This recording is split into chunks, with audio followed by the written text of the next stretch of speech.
Mobil-mobil mewah terendam banjir di Malaysia. Diketahui beberapa hari ini sebagian besar wilayah Malaysia tengah dilanda banjir hebat. Hingga kini ketinggian air di pemukiman belum juga terlihat surut. Banjir kali ini bahkan sudah menyentuh ke kawasan pemukiman elit di wilayah Malaysia tersebut. Seorang warga Malaysia merekam dan membagikan video mobil-mobil mewah miliknya yang terendam air akibat banjir. Terlihat mobil-mobil tersebut di garasi terendam air hingga mencapai ketinggian ban kendaraan tersebut.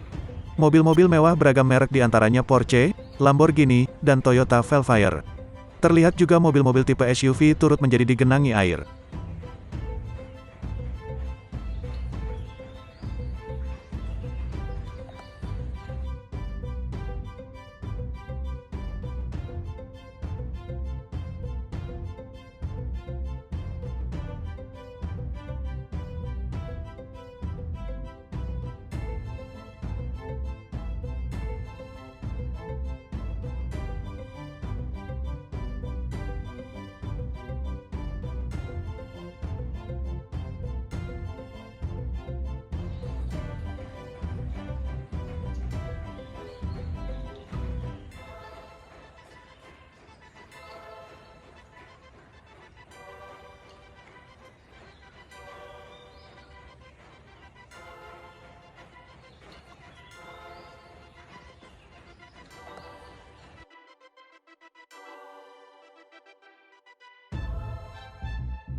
Jangan lupa subscribe, share, komen, dan like ya.